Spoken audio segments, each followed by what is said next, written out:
Hello and thanks for joining us on Info English Channel on New TV. My name is Anto Edward Jr. with my co-host Patience Afranokesi. And I'm Ernest Kweku Ado. The Daily Trend seeks to discuss and address several social trending issues in our various communities, societies, countries, and the world at large. It is brought to you just every Tuesday at 8:15 a.m. and 4:15 p.m. The Daily Trend, we have everything for you. When it comes to interesting topics, we discuss everything here. We have a lot for you today. Today we have interesting topics to discuss, and you wouldn't want to miss every section of this. But before that, we're going for a quick break. Don't do your channel to anywhere. We'll be right back. Stay tuned.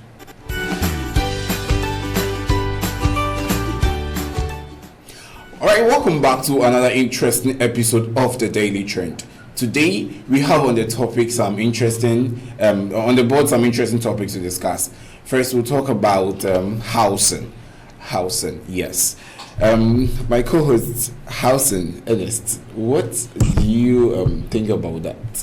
Okay, when we talk of housing in a whole, it's just the act of providing residence or a place of abode for a group of people. So for us over here, when we are being given a place to stay over here, it means we are being housed over here. Okay. So housing simply means the act of providing residence or a place of abode for a group of people. Yeah. Okay, that's fine. So, Miss Afrani, you would also probably give us examples more about affordable housing. Affordable housing. Okay, when you talk about affordable housing, also that is a housing project that normally gives opportunity to people with income below 30%. Who can afford or to rent or buy a home using not more than 1/3 of this particular income, so that these people will also have the opportunity to enjoy some social amenities in our communities. I mean, my point is, she has rightly said, it's just a program that is focusing on people who are below the normal income rate. That is for them. But my question is, how affordable are these houses of late? These are good programs that governments upon governments have put in place to make life bearable for everybody. But the question is, how affordable are these houses? And yes, when you go to countries, they put up these structures, and these same structures who are meant to be afforded by the lower income people are being acquired by the higher class people. Exactly. The big men again go for these kind of houses, and still the name exists, affordable houses. That is one thing that keeps beating my imagination. Selfish gain.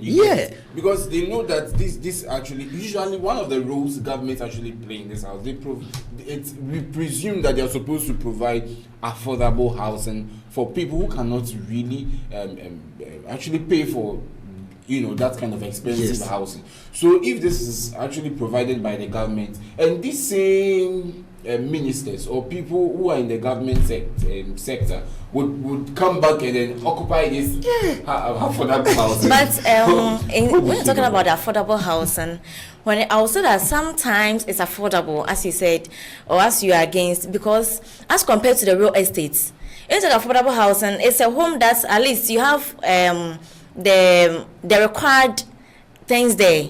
You have your toilet, your everything. You get it? Maybe you think that it's not affordable, so you can go and rent a single room. You get it? So when you even compare it to the real estate, program, I'll prefer the affordable housing, because that one is far better. Very well, but the question is, how many people in our society today even know of these affordable housing projects? Take India, for instance.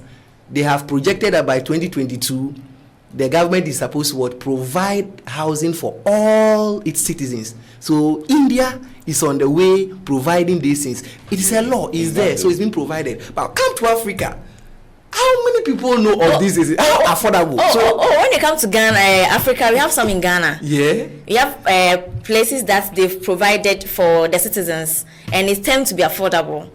So is the Africa, we are on it. Africa it's a developing continent. Sure. You get it? We are not yet developed. We are now developing. So we can't compare things done in the Western. But sorry for interrupting actually, but then with regards to the fact that even in as much as it is, we are still developing, the little we can do to help actually realize this affordable something should be there. We should actually help ourselves. Here is the case: we are crying for something that we need to get in order to make our I don't know, our staying or probably our standard of living something very good.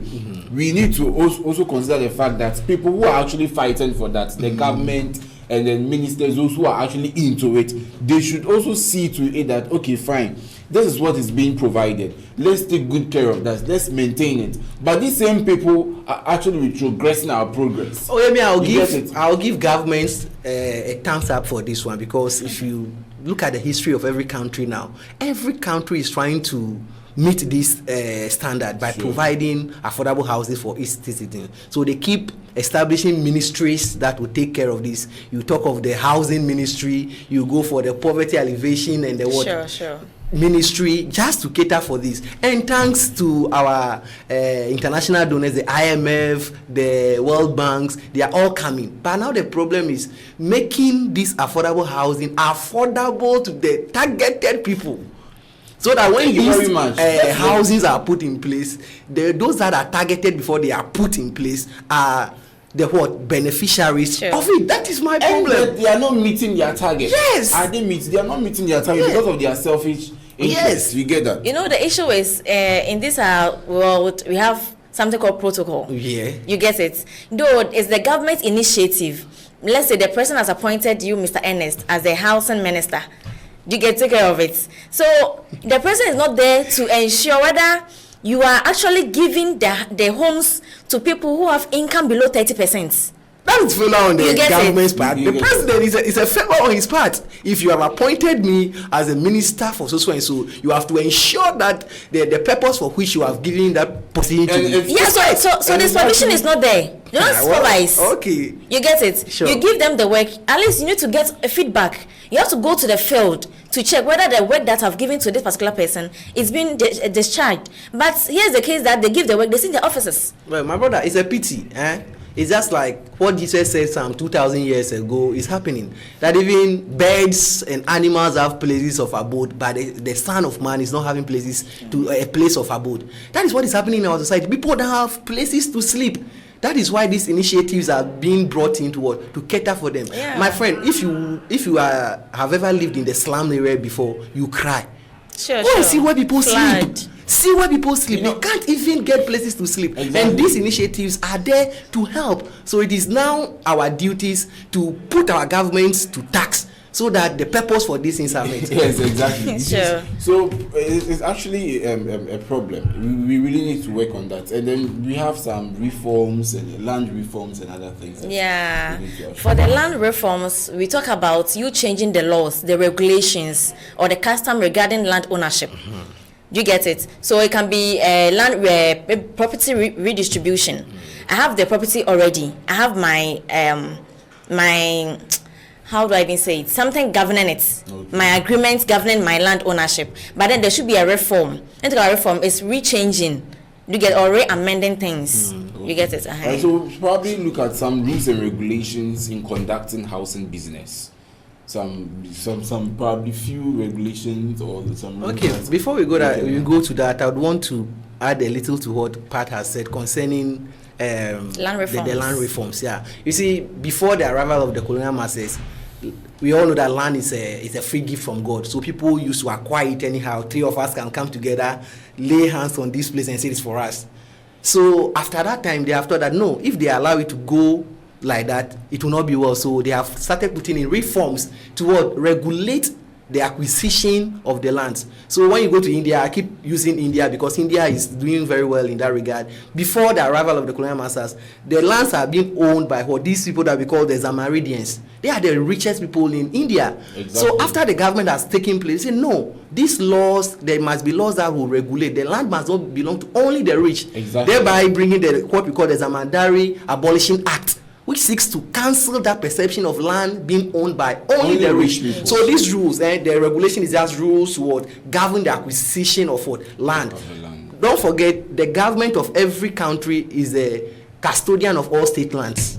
And our chiefs and traditional leaders are the custodians of our the traditional lands. So, but there must be rules to govern the acquisition, so that you won't wake up one day and I'll say this is for me. Ensure a fair distribution. And usually agricultural land. When you talk of this one, exactly. So look at some of the rules and regulations. Probably few ones, of course, concerning how to conduct housing business.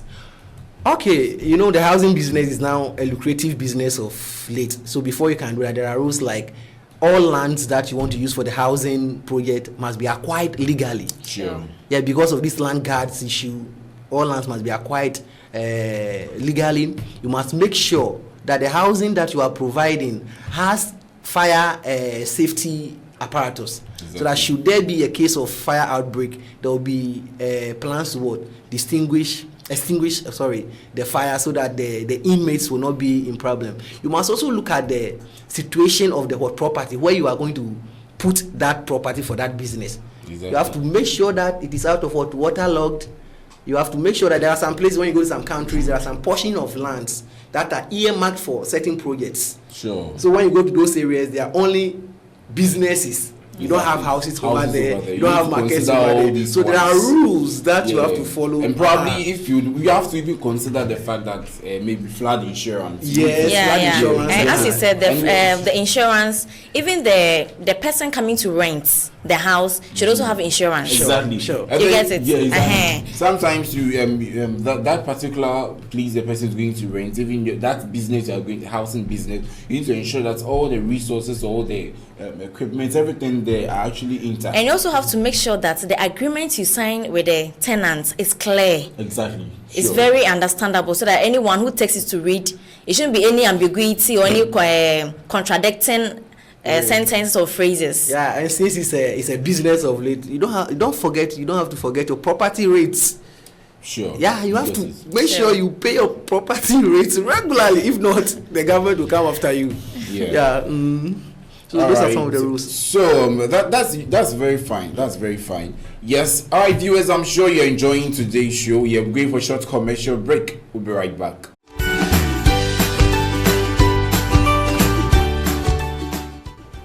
All right, welcome back to today's show. We are still on the show. All right, we'll move to another side of this discussion: tenancy.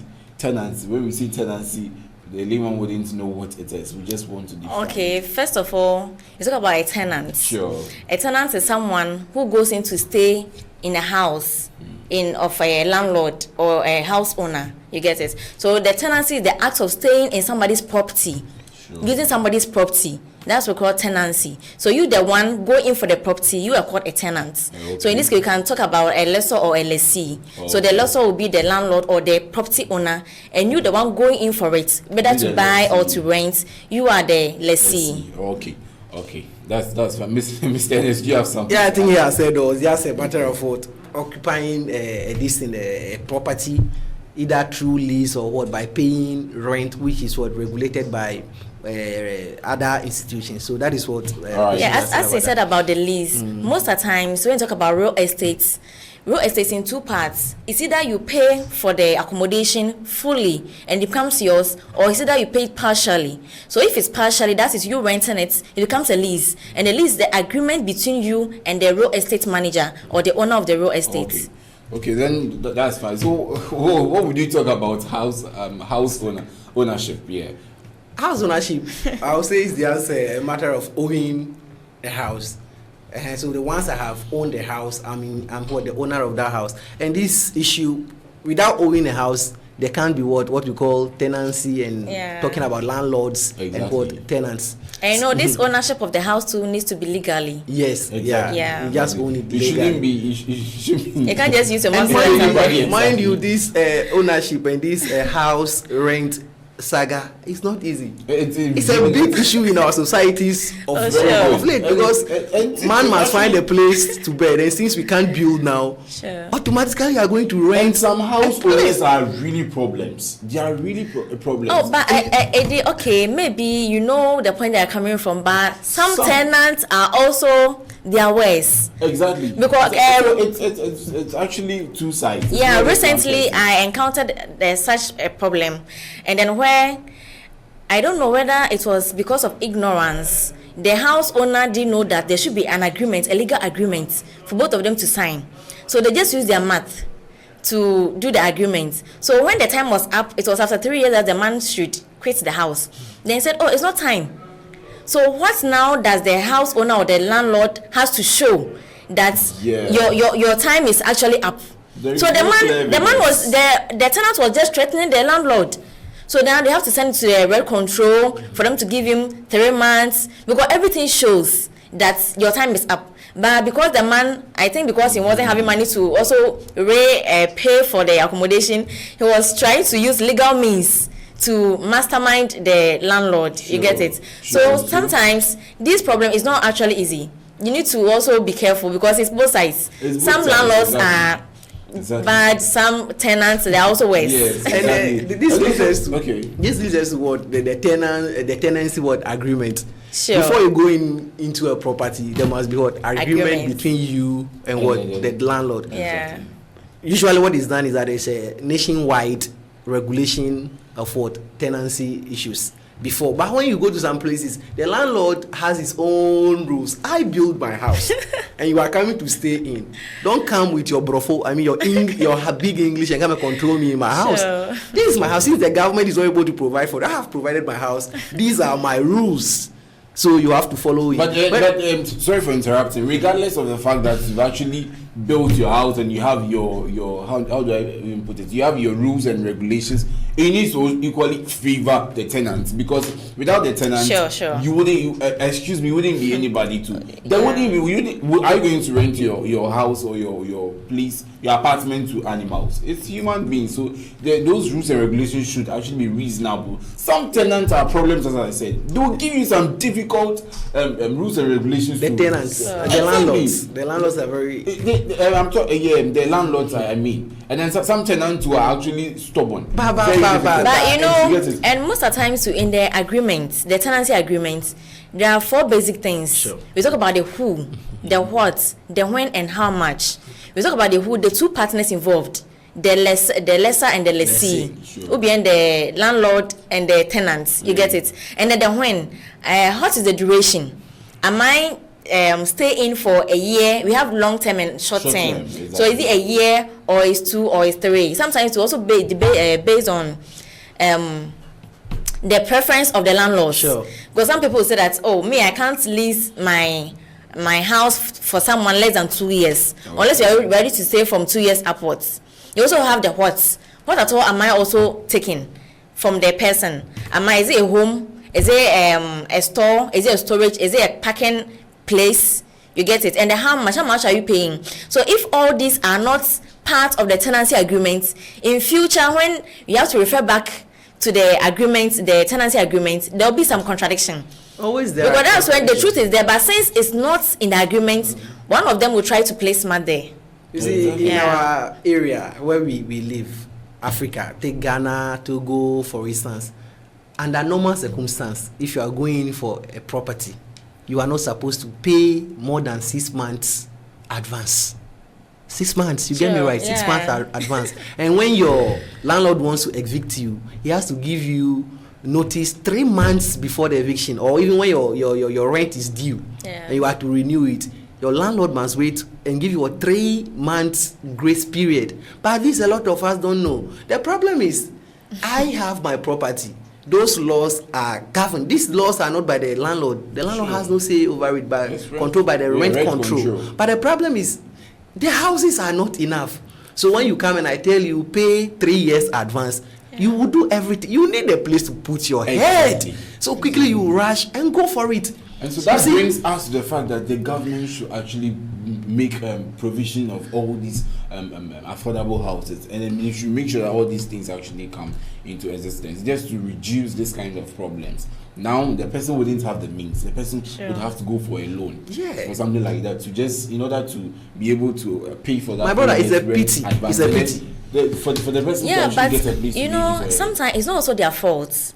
Let's say that this affordable housing that you're talking about, let's say I go in and for a month it's, let's say, a D meal. I can't afford a month D meal, but I've gotten a house, a home somewhere that maybe a month is 5 meal. Will I go in for the affordable housing, or I'll go for the other one? You get it? So most of the time it's not actually their fault. It depends on the charges. Exactly. The charges. So if the government should is considering all this, then it should be. I was even said that the affordable housing should be lower than all other cost of accommodation. Exactly. Sure. Because it's actually self-explanatory. Yeah. Affordable houses, and so we need to talk. So we are going to look at some responsibilities of a tenant. As a tenant, some we have some responsibilities. As a tenant, because, since you don't have the means to build your own house and you have decided to go and reside in the house of somebody, you have to be law abiding. Exactly. There is an agreement between you and the landlord. You have to make sure you abide by them. Yes, and you have to take into consideration that you may not be the only person living in the house. So those basic regulations, aside the ones provided by the rent control, you have to abide by that. Then your landlord may tell you that at 10 p.m. your radio must not go above this. You have to be tolerant. You see, you have to be someone who can live with others and all that. Exactly. Since it's not your personal. Yeah, you know, as you said that maybe you may also not be the last person to also live in the house or in that particular home. You know, to take very good care of the building where you are staying. Yes. You get, because I can't say that it's not yours, so I'm treating it anyhow. Yes, and then I also realized that even if you damage something in the house, you are supposed to repair it. Sure. And you have to also make sure that you pay your rent on time. Sure. Your rent on time. Some people, I know of one story. The man actually bought, I don't know how to put it, but his time was up to pay his rent control. And then when it was actually, that was, I think, 2 weeks before the time, he went in to make shopping, and then when it was time for him to actually pay, but that was when he was having problems with the landlord. There are people whose salary funny. cannot even permit them to pay for the kind of charges people put on their houses. Let me give you a typical example in Ghana. There are some parts of Ghana that you and I can never go there to rent. Yeah, but you can't. The amount people's salary for 2 years cannot even pay for the advance. But you know, that is when the rent control comes in. Yes, because they places some kind of regulation on the prices that you need to give or lease your home or your house. You get it? So it's not like any price that you, the landlord, you want, you lease your house. You will actually give any price, but that's why the rent control. Sure. So they are there to regulate that. But I mean, I don't foresee this happening. This regulation, especially about, you need the house. There are people you are posted to Accra, you need to stay, and they quote some big amount. You need it. If you are going to use rent control, and the landlord says no, you need it, all right. But if you don't have the means, I'm not. But even these regulations of the rent control, some people seem to be controversial. Yes. Because they see to even favor the landlords than the tenants. Sure. And why is it not equal everywhere? If there are rules governing, why should renting in Togo? Okay, let's say Togo, Kalime be different from renting in Atakpame. Go to Ghana, why should renting the rent be different from Dodoa as in what? Tema? Yeah. It's not, there are regulations. So actually though, they are there as institutions, but their efforts are not really efficient. You can't actually feel their work. No. And at least there should be some similarities. Yes. Even if there shouldn't be too much vast, or probably some different, the differences shouldn't be that much vast. But then how would you need to actually, but it is really a problem. It's really a problem. All right, so we'll look at some other, is that all for the responsibilities, or you have something to add? Oh, the responsibilities, as the tenant has a responsibility, the landlord equally has his own responsibility. In fact, I'm a tenant. I also have my rights. I have my freedom. I need to also enjoy my life. You get it? So you can't, because you don't want this, I shouldn't do it. Do you know some landlords lock their gates after 10?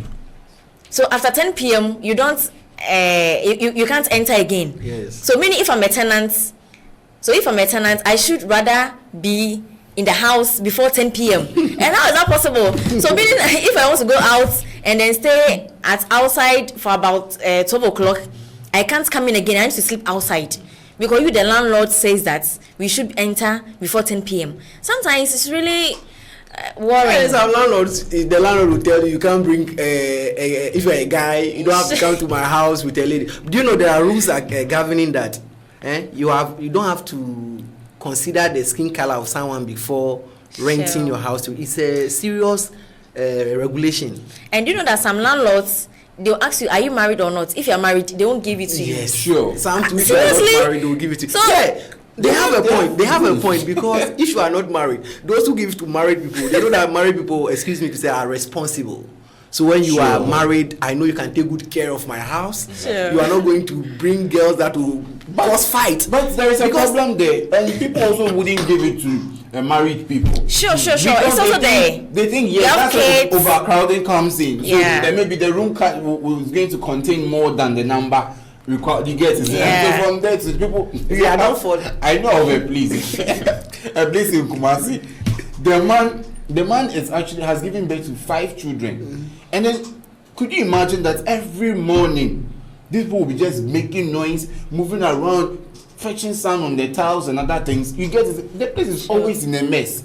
So such people like this, would you want to even give your? Oh no, but the fact that I have my kids, I'm married, doesn't mean that you should restrain me from giving me accommodation. Restraining, but then you should be able to you should try your very best to discipline your children. So now in the house we can't talk, we can't laugh, we can't play. You can talk alright. Listen, you can talk alright, but you need to actually discipline them. Sure.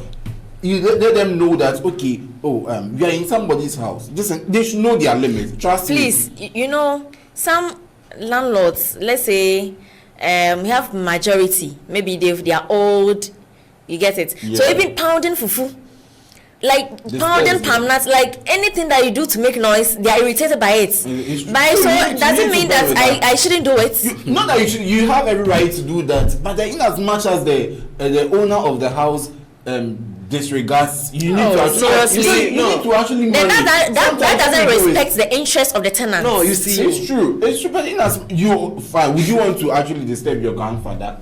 Somebody like, see, they are old, and then especially the how do I put this, old women with in their menopause period. By pound, is it actually is it intentional? It's not intentional, so definitely you have to find a very convenient environment and do it. If that's going to be fine, because usually and with the issue of children, you can send them to have playgrounds and other things. You send them to them. Some people, if you don't bear with all these things, it's going to be a problem. Trust some me. Of these things that we are saying, the landlords may have good intentions, but it's just the communication that is the problem. Take for instance your landlord who says you don't have to stay outside before 10 p.m. Do you know that every tenant in the house is a responsibility of the landlord? If something happens to you, you are the first person. But just like the way they communicate it, don't pound at this time. If you pound, you are disturbing other people. But some landlords, don't do this, don't do that. Even though they may have good faith, the way they carry it out, that is the problem. Exactly. I mean, I have a major problem with the housing issue. You see, most the housings now are not accessible to our physically challenged people. That is a great problem for me. Yeah. They put up structures without taking them into consideration. So I'm begging those who are into this business that they should find a way of making the place accessible to other people who are physically challenged. Disabled. Okay, that's fine. So the whole thing has actually been fine. So Miss Patience, patience are funny. Today I'm actually moving into the French. All right. So you probably have something to tell the viewers. Your last words. Okay. Regarding the tenancy issues, the rent issues, please, you tenants and you landlord, you both have your interests. You get it? So if there is anything, please communicate it well. And then also, you have to also seek the interest of both of them, both of you. You shouldn't always, how do I even say it? Impose things on your tenants. And you also, the tenants, make sure that the house, one, you didn't use your money to build it. You just came in to stay for a while, or maybe because you can't stay in forever. So make the place very nice, treat the place well, so that when you move out, people should also come in. And then we talk about the affordable housing. Government, please, some of us, we couldn't afford other real estate and other accommodations, so it's only affordable housing that we look up to. But it seems when you go out to seek for these affordable houses, we are not able to afford it. Sure. So please, government and then local government policies should also be formed so that our needs will also be put in. Thank you. All right, thank you very much, Patience. You really said everything. Our viewers out there, yes, you need to actually, tenants, landlords, make sure that these agreements should be, those agreements you've had with your tenant, landlords having with their tenant, it should be put into consideration. Understand yourself very well, and then that is going to be fine. Government should also put into consideration private sectors. Those who are actually out there, they should make sure that private sectors come in, because they come in to support and everything is actually smooth out there. Viewers, I'm very sure that you enjoyed today's episode. It has been very interesting. Today, I've told you already that Daily Trend will bring to you nothing but the best. All right, you can follow us on social media using our social media handles. On Facebook, The Daily Trend at The Daily Trend TDT. On Instagram, The Daily Trend at The Daily Trend TDT. This program is brought to you just every Tuesday at 8:15 a.m. and you wouldn't want to miss every section. See you next week. Bye-bye.